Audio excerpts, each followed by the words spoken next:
Today, we're going to be ranking some composers. Now, as some of you know, there are times that you start a new piece of music and you think it sounds like the hardest thing you've ever played in your life, but once you get into it, you realize that it's not as bad as you thought it was. And sometimes you play a piece that you think is going to be super easy, and it kills you.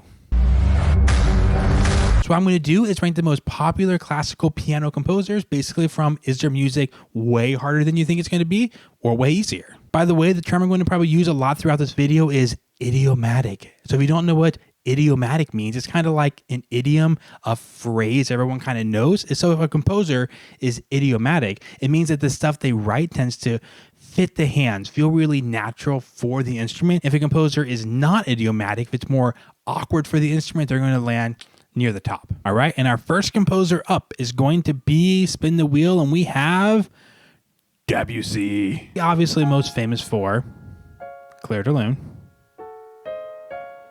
Or maybe some of you, if you play piano, have done the first arabesque. There's two arabesques that are kind of famous as well. Clair de Lune is easier than it sounds for the most part. That's not true of all Debussy. Actually, Debussy's a little bit of a unique one to do. I'm going to go ahead and put him in the harder than it sounds category. And the reason is he's a very innovative composer. Like, his melodies have a lot of chromaticism you don't expect. Same with the harmonies. The rhythm is always harder than you think it's going to be.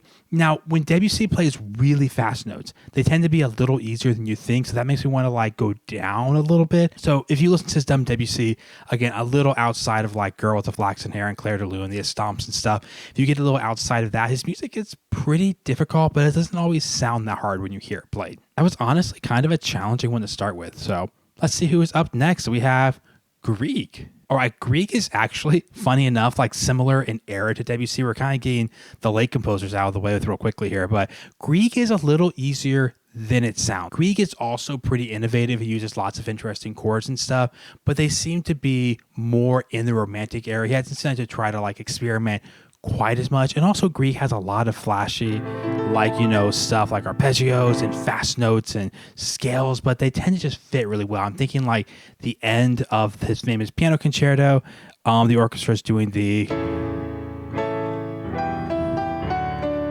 oh man, I have to find a way to do tierless so there's a laptop blocking my view. And the piano is doing something just like playing a big A chord, and then like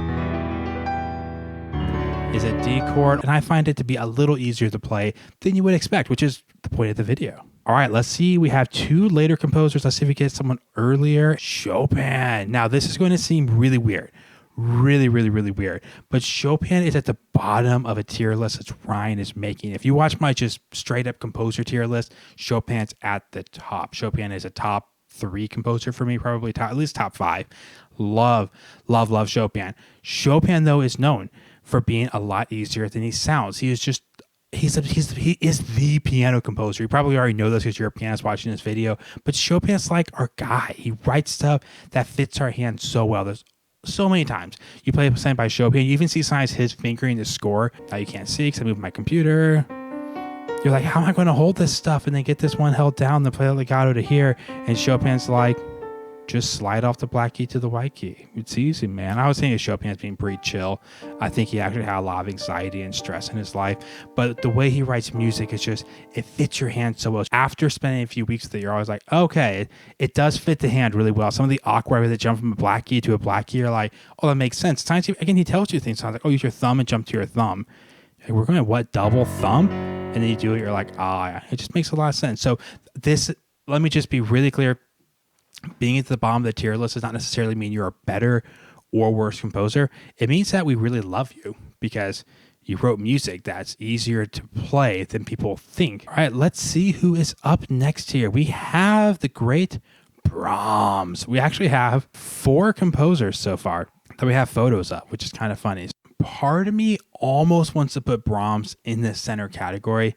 However, his music rarely sounds flashy. If you listen to Brahms and you listen to Chopin, and let's say if you're not an advanced pianist, you can kind of chime in and let me know your opinion.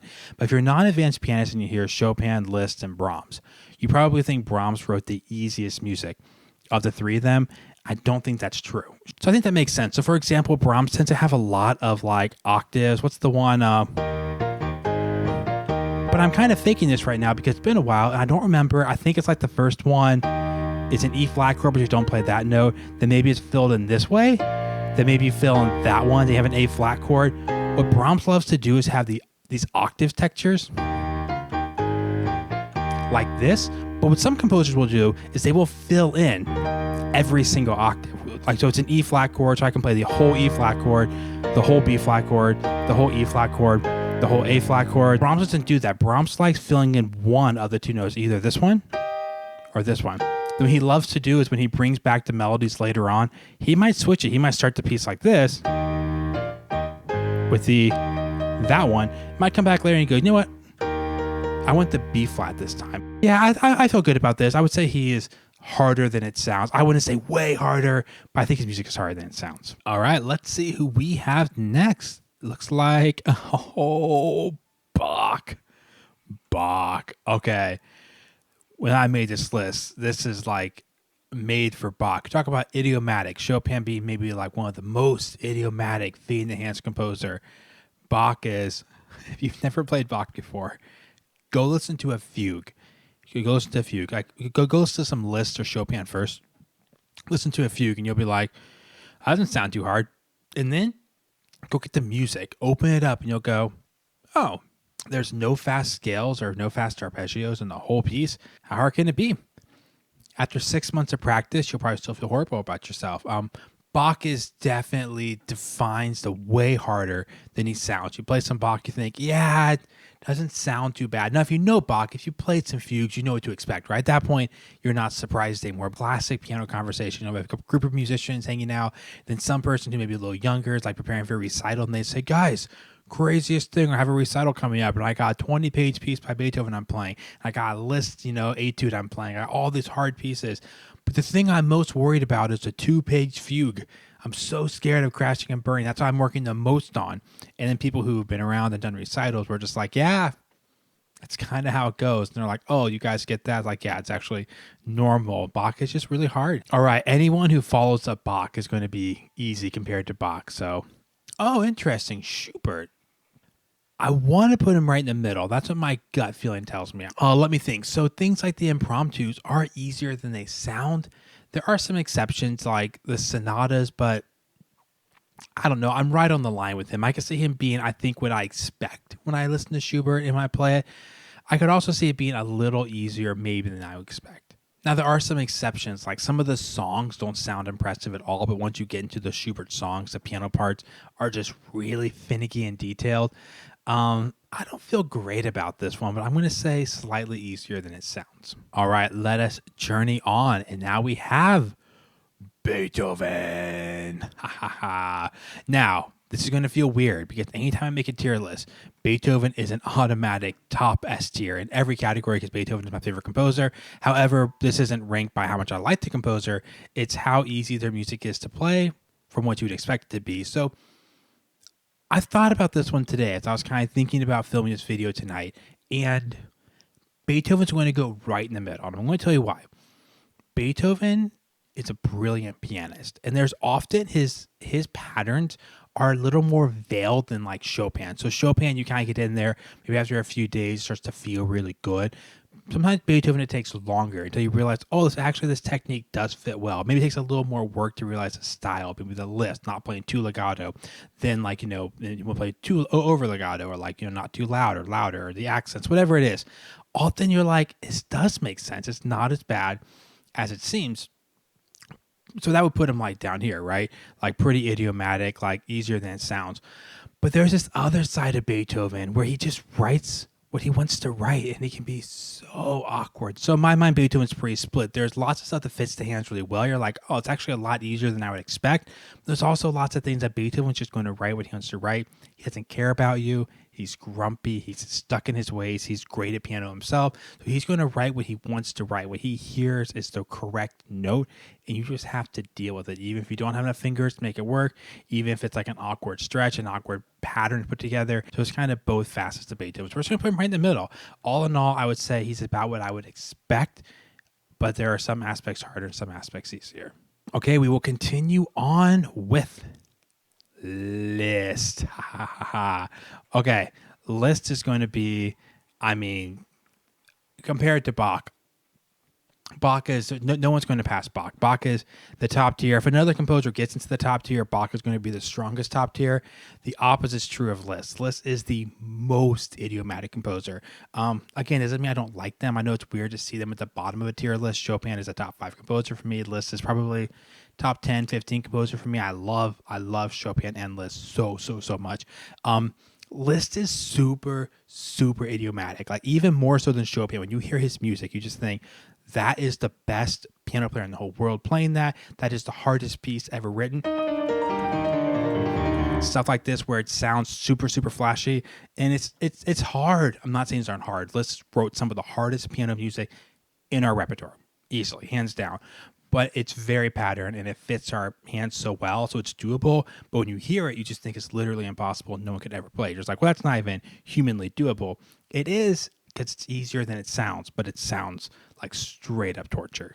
All right, who do we have up next? It looks like Bartók. Okay, I want to include Bartók on this list because I want to have one composer that's more of a 20th century style. Now, we might come across Rockmanov later, and Rockmanov is in the same generation roughly, but he retains a lot of more romanticism in his playing, and Bartók is a little split, but he's a lot more of a 20th century experimental composer. I don't know where I want to put him. You know, when I play things like Allegro Barbaro is, the notes are weird. If you're not good at like set theory, you're going to be like, what? How are we getting where are these notes coming from? This stuff like, I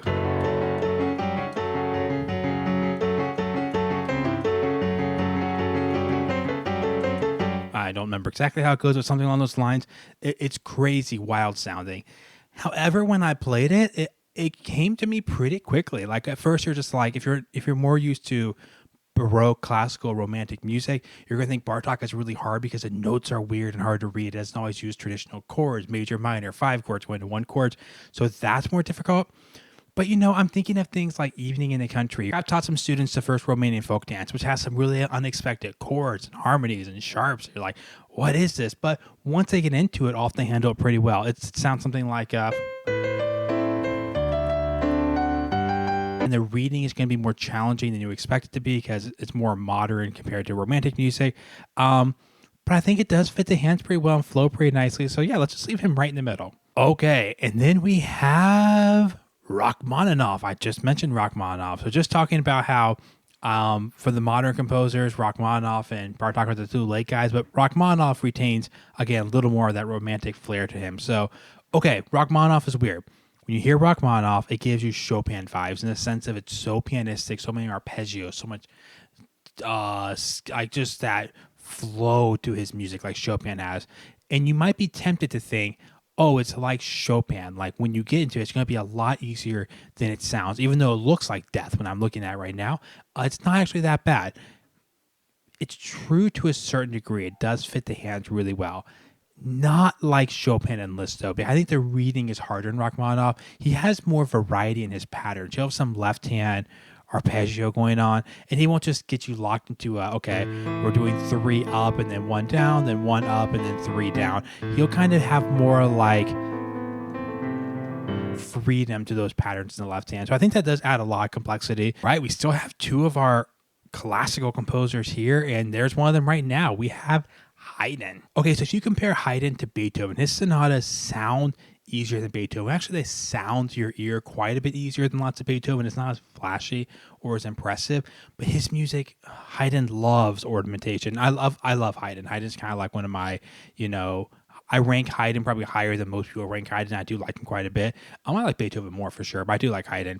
But Heiden has tons of ornamentation. He loves rolls and trills, and he loves turns and mordents, and they're all over. And that raises the difficulty of his music quite a bit because you have trouble just playing like straight up 16th notes because you don't just get like a, you might get like a,